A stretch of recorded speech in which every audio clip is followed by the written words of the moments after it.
ये तो अपने हिसाब से लोग तय करेंगे, हमको जाना है कि नहीं, आपको जाना है कि नहीं। और राम तो सबके दिल में बसते हैं, राम तो सबके हैं, कोई एक पार्टी का तो राम है नहीं, राम तो सबके लिए है। सब जो हिंदू धर्म के मानने वाले लोग हैं, सबके लिए राम सर्वोच्च है। कांग्रेस ने निमंत्रण को ठुकराया है। अब कांग्रेस पार्टी जवाब देगी, उसके लिए हम लोग थोड़े बैठे हैं जवाब देने के लिए। नीतीश कुमार जी के नेतृत्व में बिहार का भविष्य कितना सुरक्षित, उज्जवल और चमकदार रहेगा, ये नीति आयोग और यूएनडीपी के रिपोर्ट से झलकता है।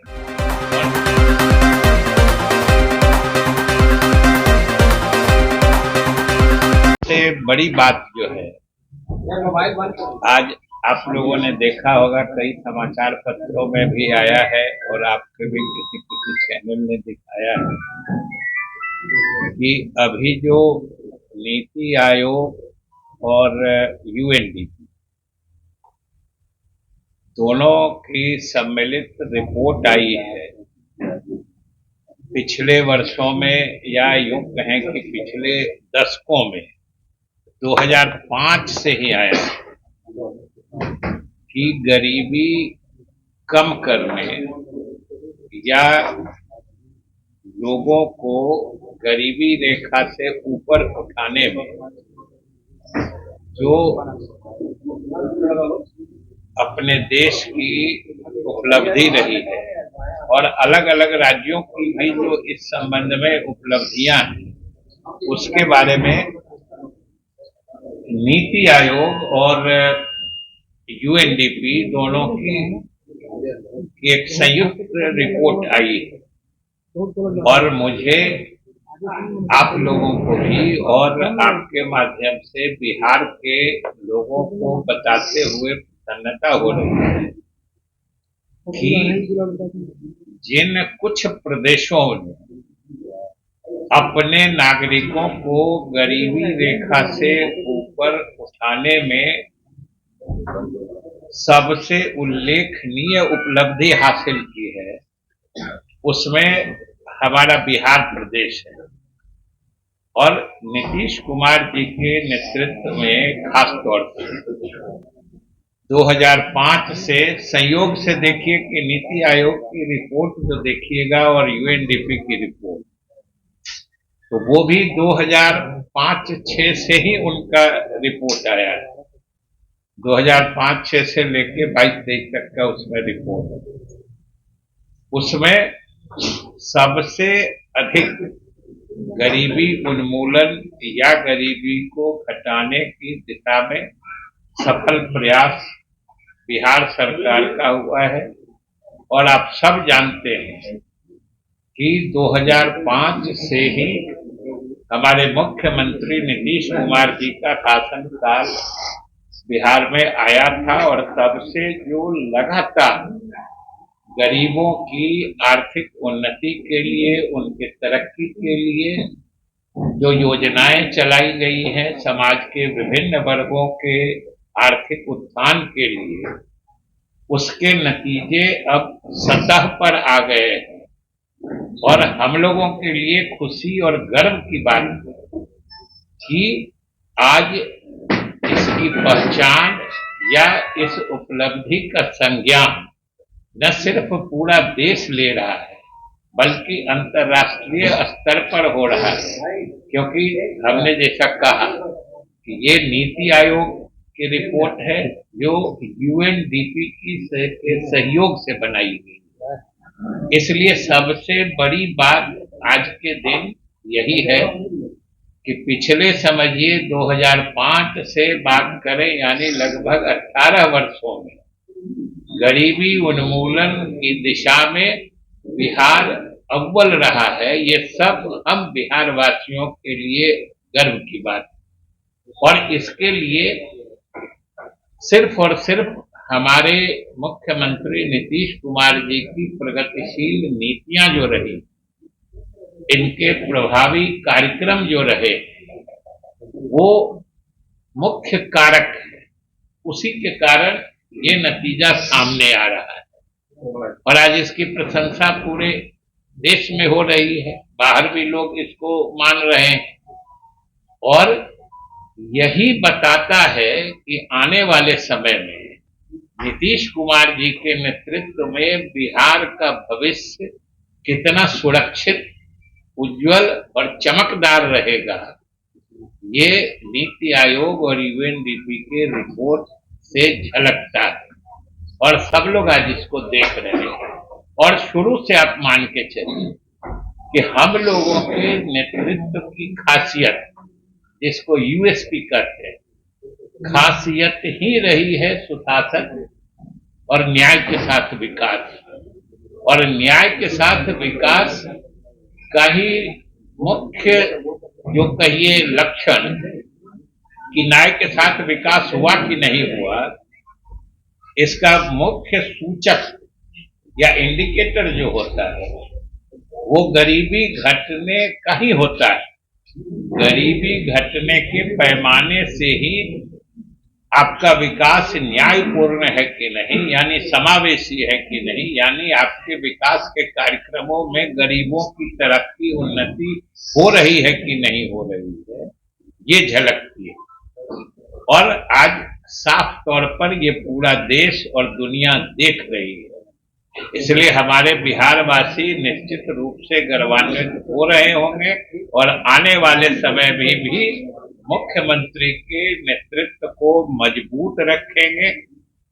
बिहार तरक्की और भी तेज गति से करता रहे। किसी पार्टी का एक नेता या एक आदमी कुछ बोलता है, उसको उस पार्टी की राय कभी मत जोड़िए, ये आप लोग गुमराह करते हैं।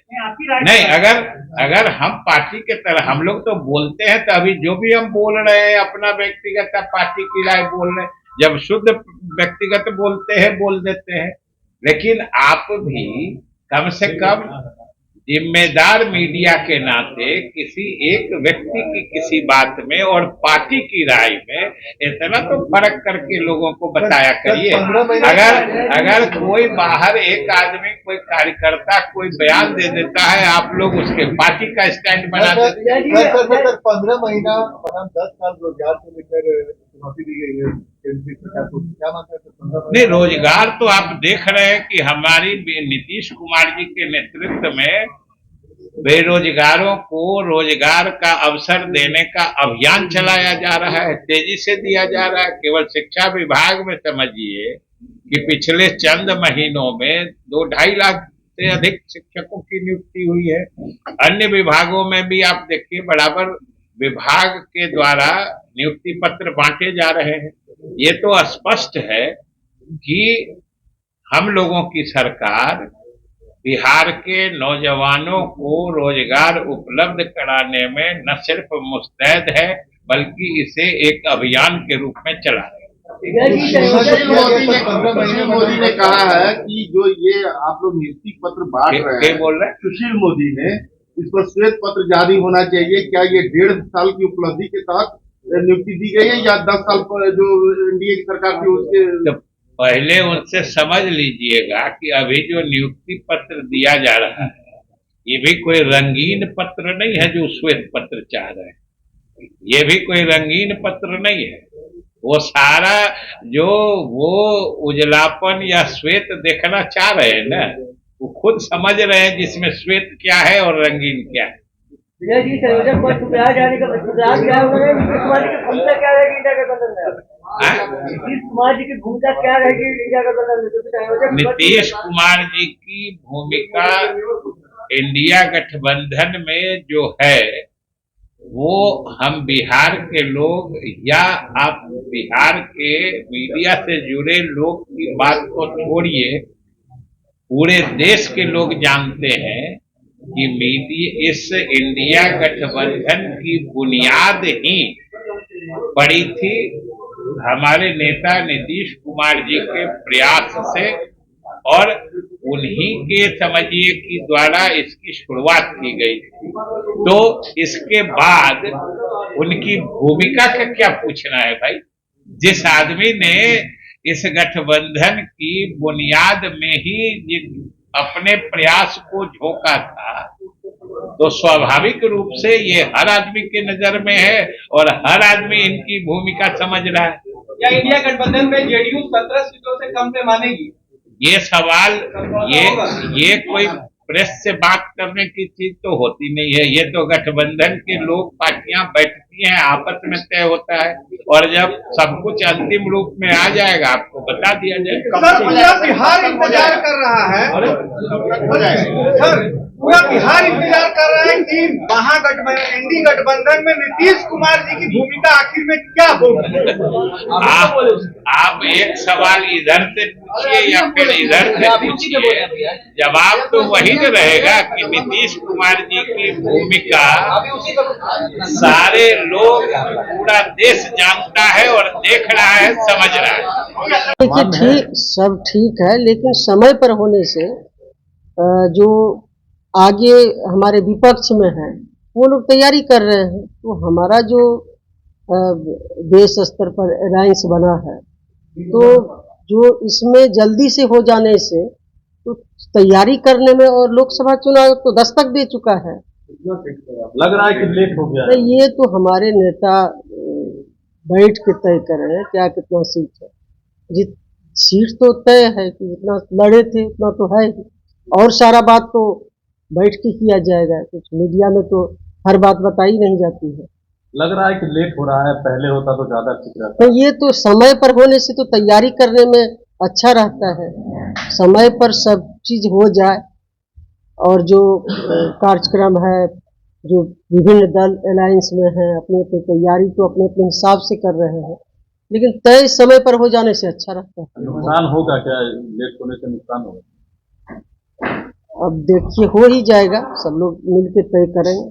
मंत्री तो कह रहे हैं लगातार हो जाना चाहिए, आखिर क्यों नहीं हो रहा? कार्य अब नहीं हो रहा है तो ये तो सब लोग, कांग्रेस अन्य दल सब मिल के करेंगे। इसमें मुख्य भूमिका में तो कांग्रेस है। अच्छा मंत्री जी, जो रामलला का प्राण प्रतिष्ठा अयोध्या में 22 जनवरी को है, नीतीश कुमार को निमंत्रण मिला, आप लोग जाएंगे? देखिए निमंत्रण मिला है, सबको मिला है, लेकिन ये तो अपने हिसाब से लोग तय करेंगे हमको जाना है कि नहीं, आपको जाना है कि नहीं। और राम तो सबके दिल में बसते हैं, राम तो सबके हैं, कोई एक पार्टी का तो राम है नहीं, राम तो सबके लिए है। सब जो हिंदू धर्म के मानने वाले लोग हैं, सबके लिए राम सर्वोच्च है। कांग्रेस को निमंत्रण को ठुकराया है। अब कांग्रेस पार्टी जवाब देगी, उसके लिए हम लोग थोड़े बैठे हैं जवाब देने के लिए। देखिए बहुत बातें जो है मीडिया में नहीं बताई जाती, और आपस में जो अलायंस के जो अभी देश स्तर पर बना है, बातें हो रही है। और बिहार में जो महागठबंधन की सरकार है, जो दल अलायंस में है, उनसे तो लगातार बात हो रही है।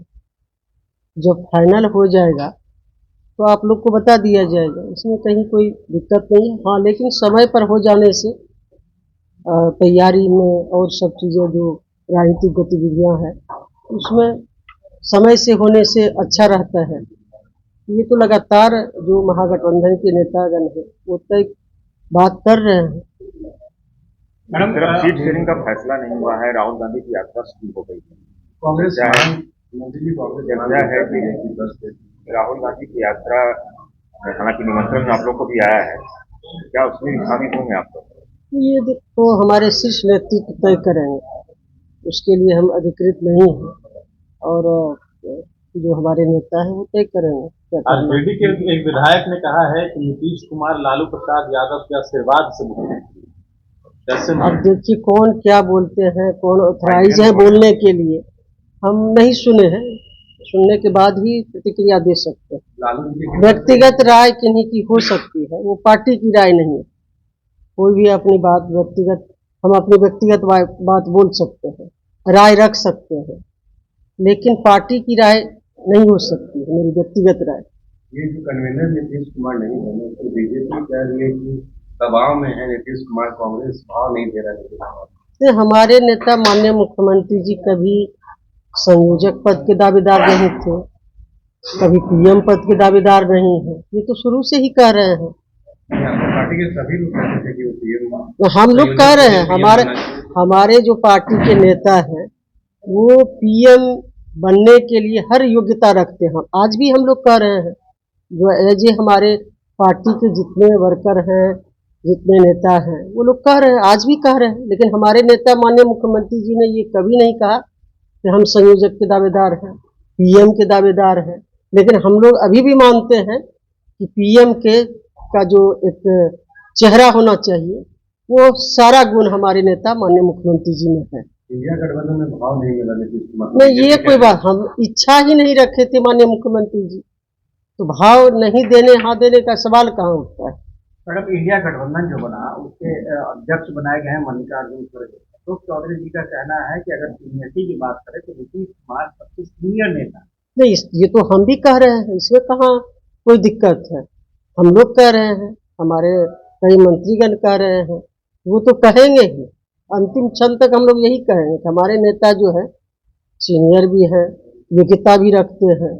ये तो है ही, सारा गुण है जो एक प्रधानमंत्री बनने के लिए चाहिए। क्या जेडीयू में नाराजगी है क्योंकि अब तक सीट बंटवारा नहीं हुआ है और आप लोग का जो बयान आ रहा है जिस तरीके से कह रहे हैं कि जल्दी हो